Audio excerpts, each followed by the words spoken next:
To be here today. We are the United States Air Force Band Ceremonial Brass Quintet.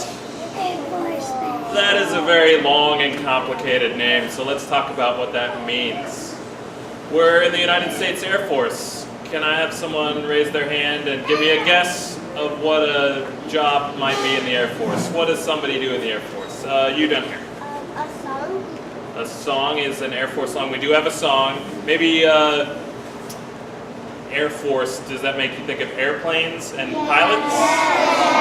Yes, that is probably the most typical thing that happens in the Air Force, but there's lots of other jobs. We have doctors and nurses and policemen and people who work on computers. And we have just a few of us who get to play music for the Air Force. That's us. We're in the Air Force Band. We're from right up the road in Washington, D.C. Washington, D.C.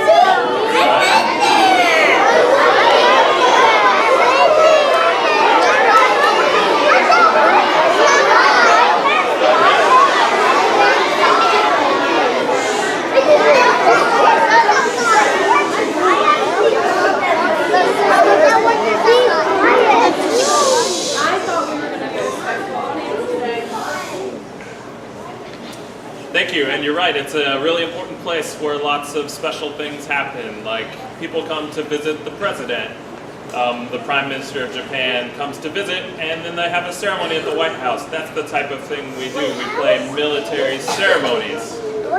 That's ceremonial brass. The last part of the name, Brass Quintet, means that we are a collection of 5 brass players. We'll get into a little bit about all the instruments later. One of the things that we want to make sure to do today is to teach you what you do when you hear the national anthem. It's really simple. All you have to do is stand respectfully and be quiet. You can put your hand over your heart. If you're outside and you're wearing a hat, you take your hat off. So let's try it now. We're going to play the Star Spangled Banner. Will everyone please rise?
piece, we're going to talk a little bit about what it means to be a musician and what you have to do.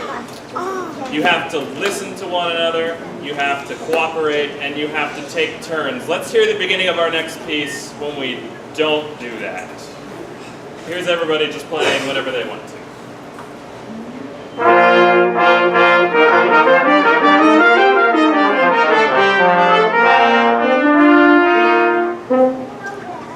That was okay.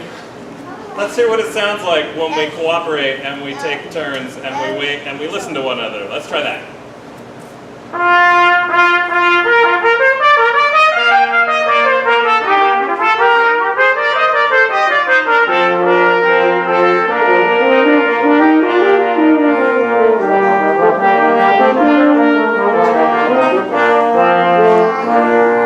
Much nicer.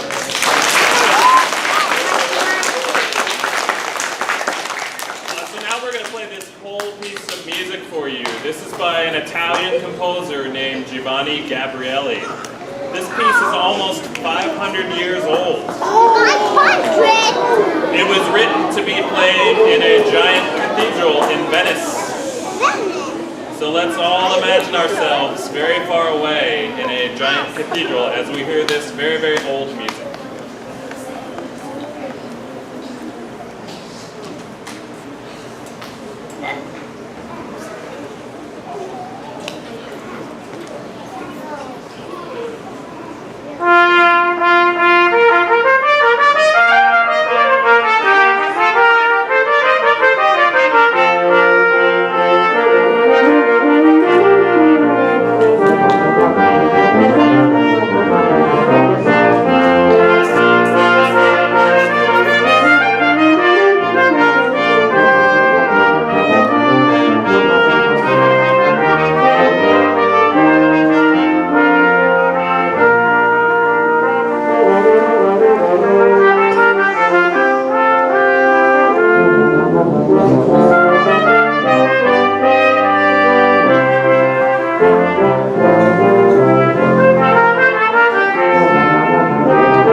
Can I have someone raise their hand and tell me what the name of this instrument is? A lot of you raise your hands before the question's over, which is bold. I appreciate that. You in the green. Do you know the name of this instrument?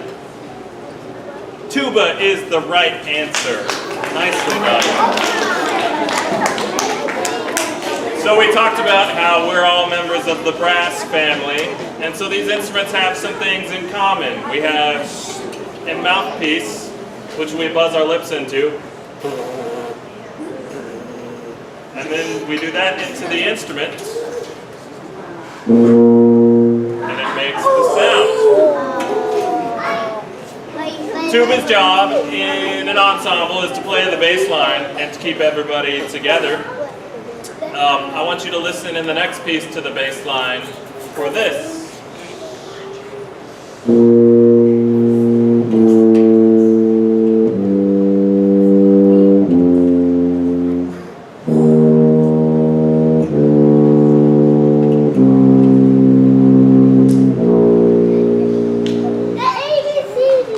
It is sort of like ABCD. That is a very basic thing in music.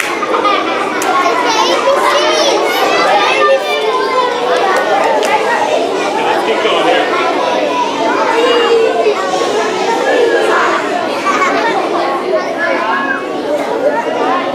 That is called a scale, and it is one of the basic parts of music.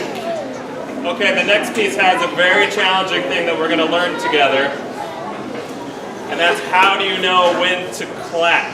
Concerts can be sort of complicated sometimes. We let you know when to clap by what we do with our instruments. We're not done, even if there's little silences, we're not done until we put the instruments down at the end. So let's just have the group show you what it looks like while we're playing. Just hold your instruments up. Even if it gets a little quiet, we're still going. And then you wait at the very end for them to put their instruments down. And then it's the time to clap.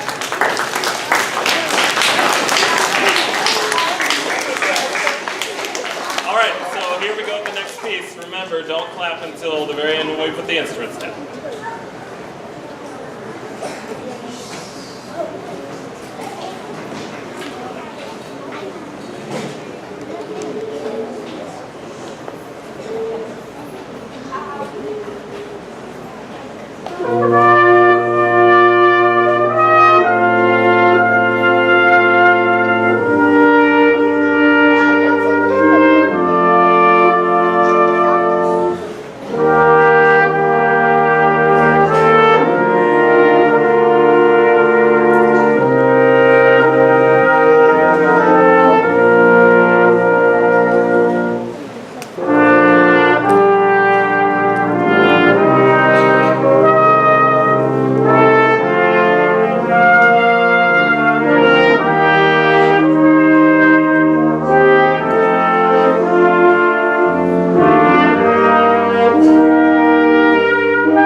talk a little bit about the trumpet, and more specifically, a precursor to the trumpet called the bugle, which didn't have any of these fancy valves. They could only play certain notes. And the military used to use bugles to give signals to the troops in battle situations, because it's much louder than me just yelling, "Halt!" I can say,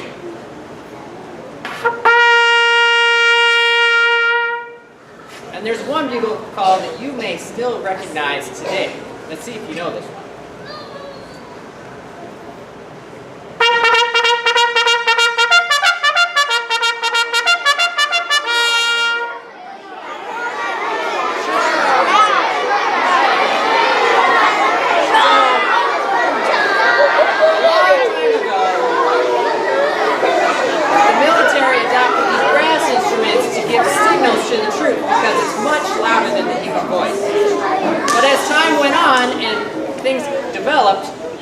These things called valves, which most of us have.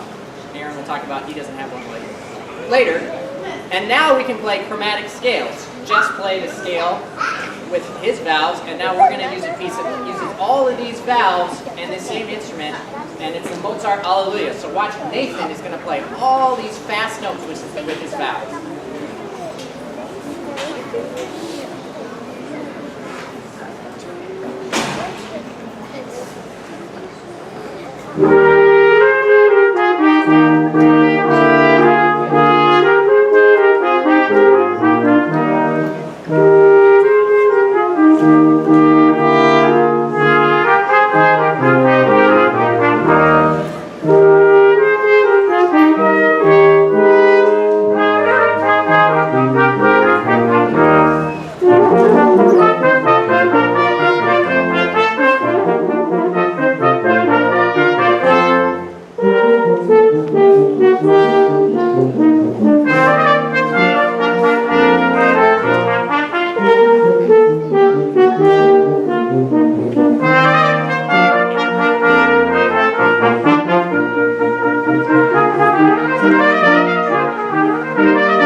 tell you a little bit about the trombone. Can anyone tell me what's different about the trombone as opposed to all of the other instruments up here? Invite you over with the pink hair there.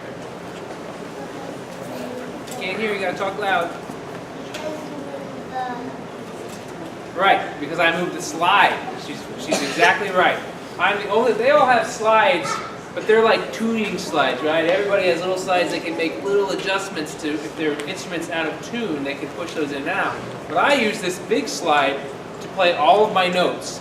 And it also lets me do something really cool called a glissando, and it sounds like this.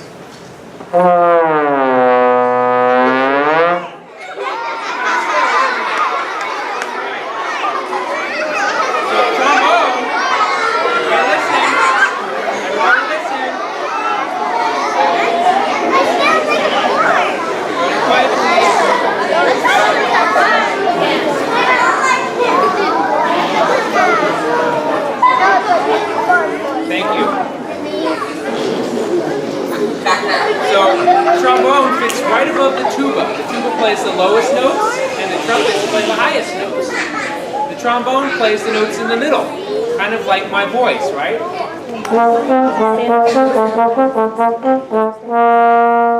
So they're the middle notes as opposed to the low notes. Or the high notes. Right, I don't play those notes. I'm just fooling around. So next, we're going to play a tune for all of you guys that like bugs. Who likes bugs? Great. Some of you don't like bugs. They're kind of icky, right? Well, the next one is about a Spanish bug, a Spanish flea.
Called the French horn. So a common question about the French horn is, how long is it? And roughly, the longest piece I blow through is about 13 feet long. But I don't blow through all of it all at the same time. It kind of takes turns, sort of, with the valves. So if I were to pull the whole thing apart and stretch it end to end, it'd be about 20, 22 feet. So that's a lot of plumbing to take care of.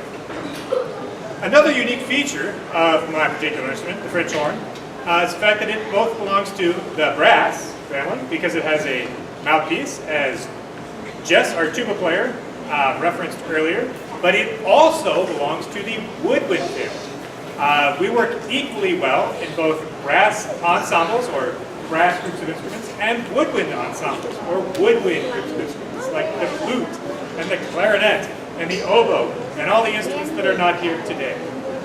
So, with that, I'll wrap up with probably one of the most unique things about this instrument. It's probably the only instrument in which you do this, is you take your hand and you put it where the sound comes out. And you're thinking, why? The answer is you can do some neat effects with that. You can make the sound very different. So I'll demonstrate. At first, I'll play, and it'll sound as though I'm standing right here. The second time I play, it'll sound like it's echo, as though it's very far away.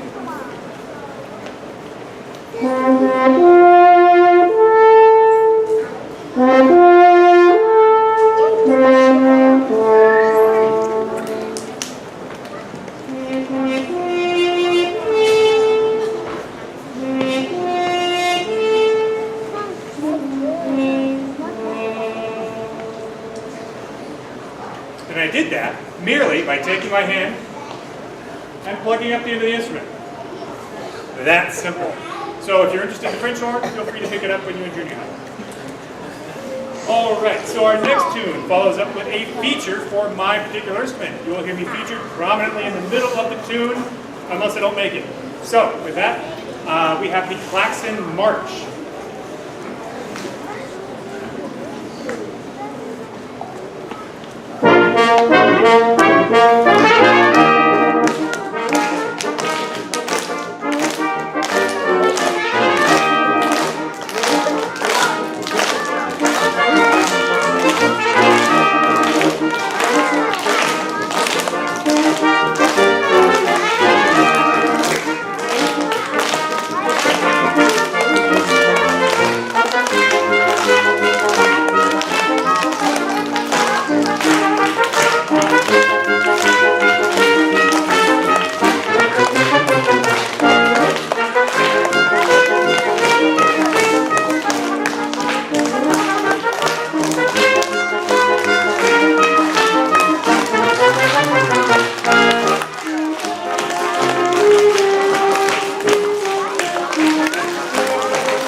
today. Thank you very much for being such an attentive audience. I know it's hard at the end of the school year, which is almost over. I know your teachers are excited about that. Thank you very much for being here, and thanks for having us. Thank you.